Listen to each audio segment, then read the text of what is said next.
Bonjour, je m'appelle David et je viens d'Australie. Je rends visite à un ami. Et quand j'avais 21 ans, je suis né et j'ai grandi aux États-Unis. Et quand j'avais 21 ans, voyons voir, j'ai 10 minutes.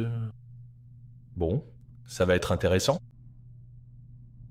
Quand j'avais 21 ans, je sortais d'une période où j'avais été vraiment imprudent et autodestructeur pendant mon adolescence. Je me suis rapproché de certains chrétiens évangéliques et ils m'ont persuadé de donner ma vie au Seigneur Jésus-Christ, ce que j'ai fait à l'âge de 21 ans.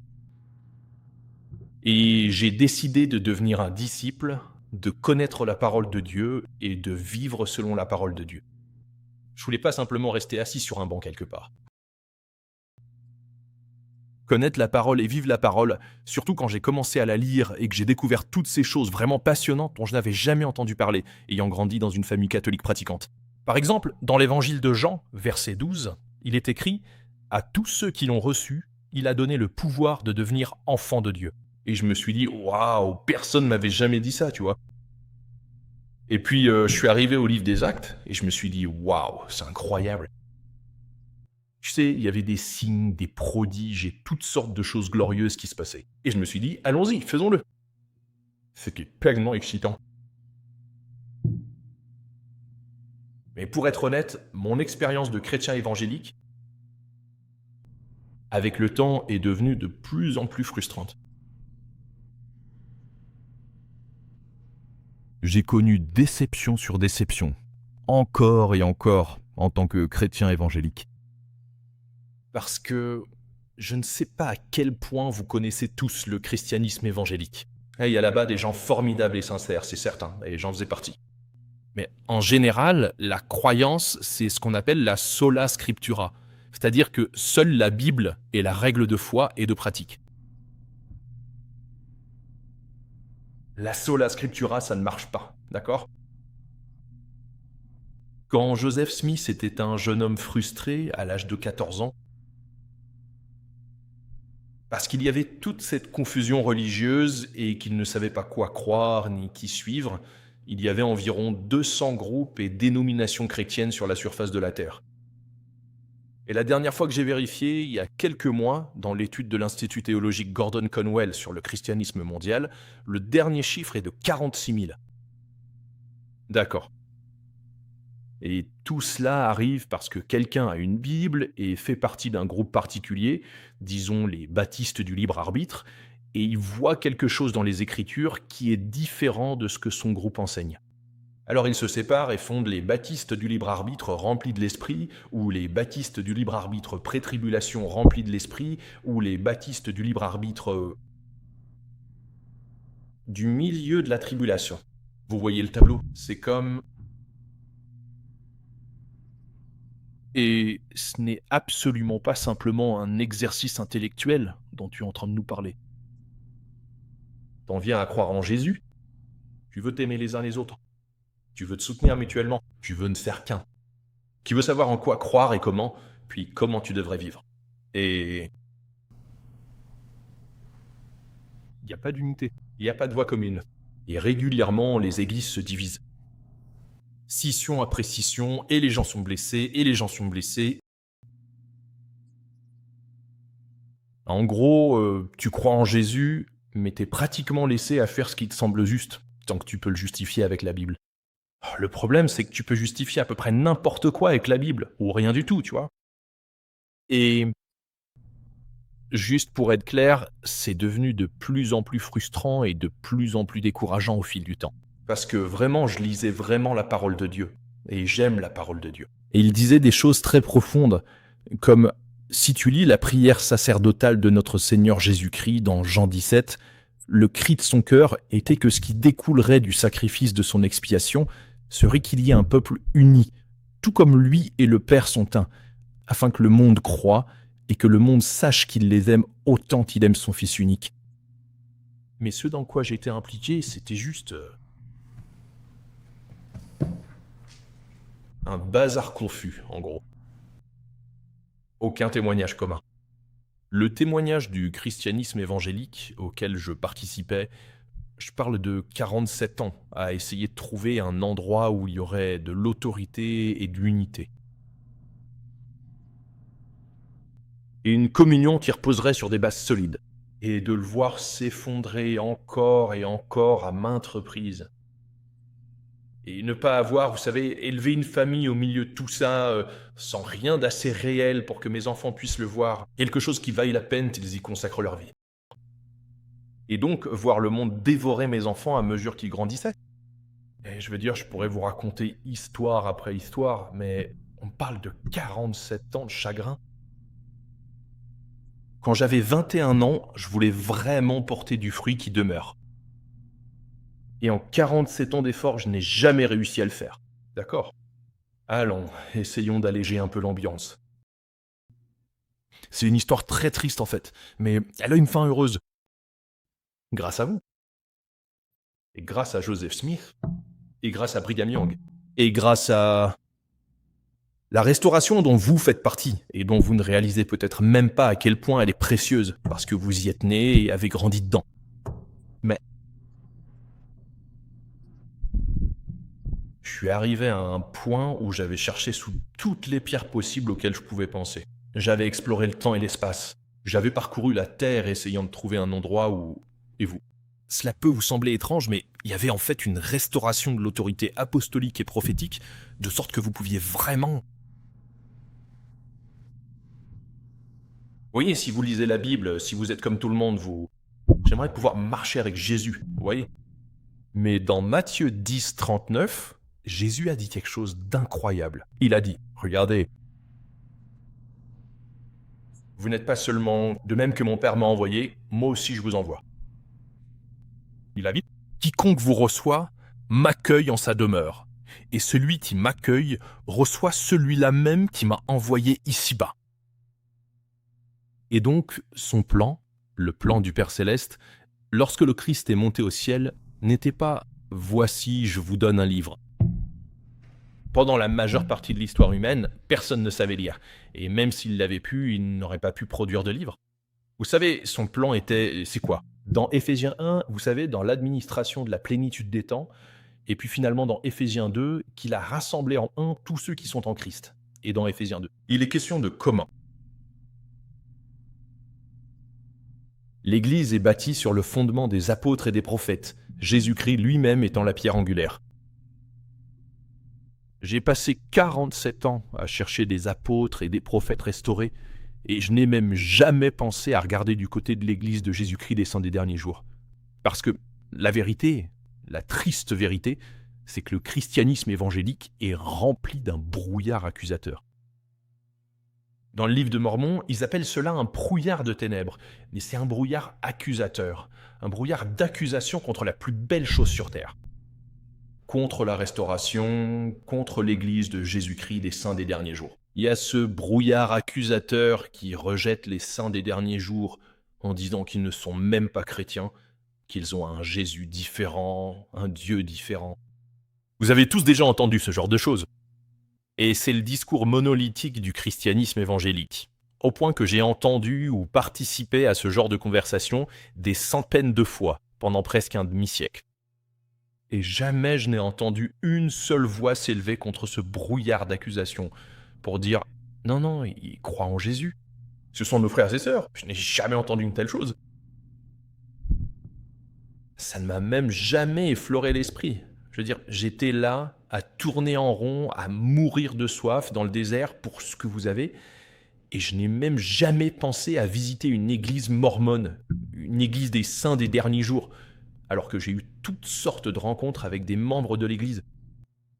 Ils étaient tous, vous étiez tous vraiment sympas. Mais c'était justement la preuve à quel point vous étiez vraiment mauvais. Parce que si vous êtes si mauvais, vous pouvez paraître gentil. Waouh, c'est vraiment dangereux. Tu sais, je vais te dire, c'est bizarre. C'est absolument bizarre. Mais je meurs de soif dans le désert. Eh, tu sais, la terre est inondée de ténèbres. Et l'arche de Dieu est juste devant moi, cachée à la vue de tous. Et je la vois même pas. À quel point c'est bizarre. C'est effrayant. Alors finalement, je suis arrivé à un point où je n'avais plus nulle part où regarder. Je savais plus quoi faire d'autre, alors je me suis dit, je suppose que je peux pas simplement me suicider. Je suppose que je vais juste essayer de mémoriser l'évangile selon Jean et attendre de voir ce que Dieu pourrait faire. Alors j'ai commencé à essayer de mémoriser, j'ai passé 2 ans à essayer de mémoriser l'évangile selon Jean. Et puis finalement, de façon incroyable, le 23 décembre dernier, il y a environ 3 mois, la pensée a enfin traversé mon crâne épais. On en est finalement arrivé là. Je crois qu'il faut que j'aille voir ces mormons et que je découvre ce qu'ils croient. Et le fait que j'ai pu avoir cette idée après avoir baigné toute ma vie dans ce brouillard d'accusations, ça m'épate. Mais j'imagine que ça montre simplement que le désespoir peut parfois être une bonne chose, tu sais. J'ai allumé mon ordinateur portable. C'était sur la côte sud de la Nouvelle-Galles du Sud, en Australie. Oh, et il y a une église des Saints des Derniers Jours, une église mormone à Dapto. Alors j'ai pris le numéro de téléphone et j'ai appelé. Allô? C'était 2 sœurs missionnaires. Je savais même pas que ça existait. C'est toute ma vie, je n'avais rencontré que des anciens, tu vois, qui avaient genre 19 ans, tu vois. Fou que j'en sois dans ma vie. J'ai 48 ans, je connais la Bible comme ma poche. Vous êtes des anciens, allez-vous-en. Tu vois, c'était ma réaction, c'est la vieille fierté masculine. Et j'étais sans défense face à ces sœurs missionnaires. J'étais là, tu vois, j'ai dit, il faut que je découvre ce que vous croyez. Alors on s'est rencontrés le lendemain.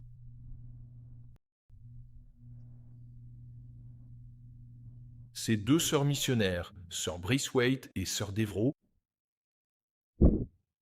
elles se sont assises de l'autre côté de la table de pique-nique, en face de moi, à côté de l'océan Pacifique. Et elles ont commencé à me parler du plan du salut. Et vraiment, c'était des choses toutes simples. Et elles étaient normales. Tu sais, elles étaient comme vous toutes, hein, toutes les jeunes filles ici présentes. Et tu sais, si ça avait été de jeunes hommes, je suis sûr que je les aurais écoutées. J'étais assez désespéré à ce moment-là pour ne pas laisser ma fierté masculine me détruire.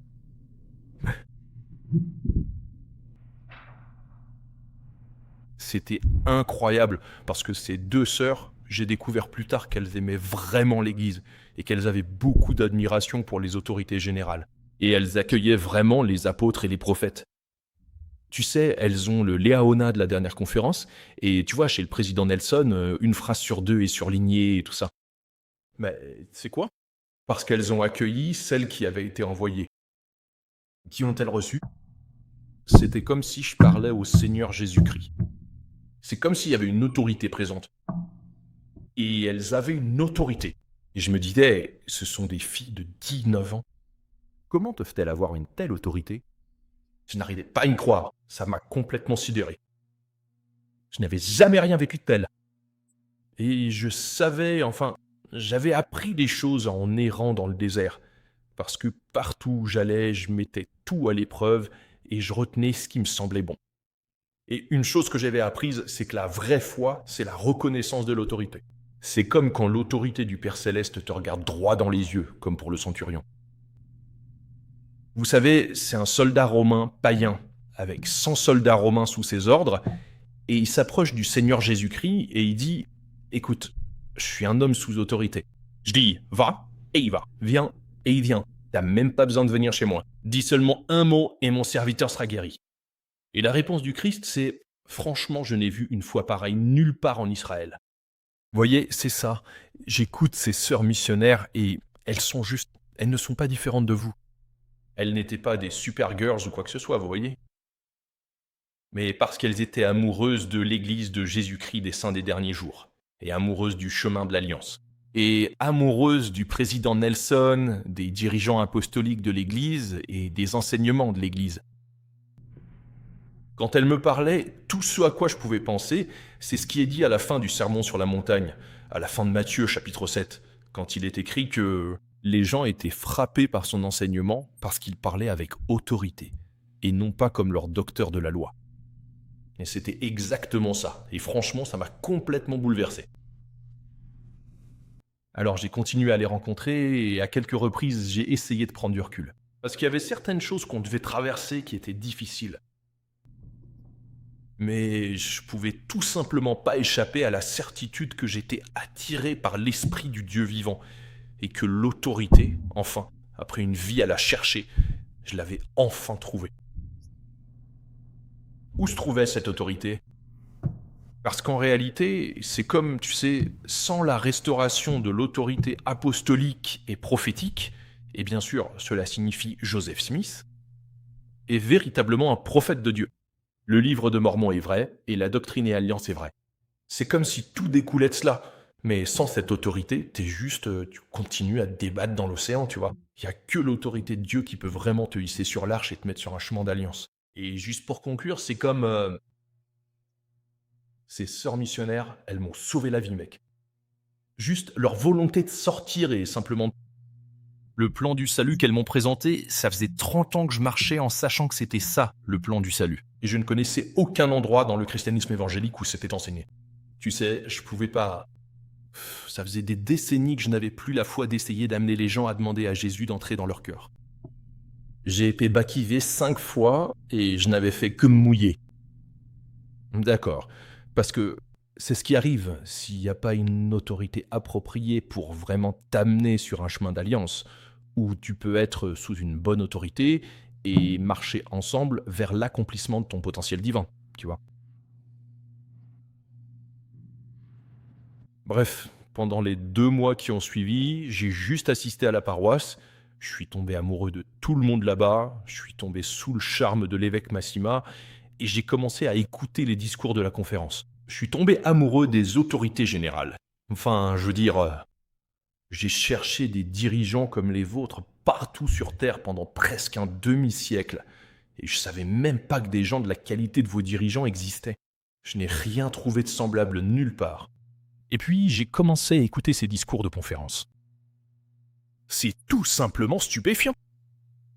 La qualité de leur communication, la fidélité qu'ils ont, c'est comme le président Nelson, il peut dire plus en 17 minutes que ce que je peux dire en 7 heures. C'est tout simplement stupéfiant. J'ai probablement écouté Surmonter le monde et Trouver le repos 30 fois au cours des 2 derniers mois. Mais ce que vous avez est au-delà du glorieux. Quand j'ai donné ma vie à Jésus pour la première fois, je pensais que ce serait glorieux et facile. Et en fait, c'était d'une difficulté brutale. Et tu sais, il y a des millions de chrétiens évangéliques qui sont en train de mourir. Beaucoup d'entre eux deviennent athées parce qu'ils en ont tellement marre après la 4e scission d'église, ou parce qu'ils n'y arrivent pas. Je voulais devenir un homme saint. Je n'avais pas le pouvoir de devenir un homme saint, parce qu'il n'y avait pas l'autorité, et il n'y avait pas de chemin d'alliance à suivre. Depuis combien de temps as-tu commencé à faire sim ? Il y a 10 minutes ? Je lui ai dit de commencer à faire sim quand il me resterait 1 minute. Mon ami là-bas, je suis vraiment désolé. Mais bon, bref. Est-ce que j'ai le temps de chanter une petite chanson ? Parce que quand j'avais 21 ans, l'une des premières chansons que j'ai apprises en tant que chrétien évangélique, j'en suis tombé amoureux. Et c'est ce que je cherchais, c'est ce dont j'avais besoin. Et je viens juste de le trouver quand j'ai été baptisé il y a 5 semaines. Et c'est mot pour mot tiré de la version King James, Ésaïe chapitre 35, versets 8 à 10. Et cela parle de la voie de la sainteté, qui est le chemin de l'alliance, et qui n'existe que dans l'Église de Jésus-Christ des saints des derniers jours, sous la direction de votre restauration apostolique et prophétique. Mais voilà comment ça se passe, ça continue, et il y aura là une grande route, un chemin qu'on appellera le chemin de la sainteté. Les impurs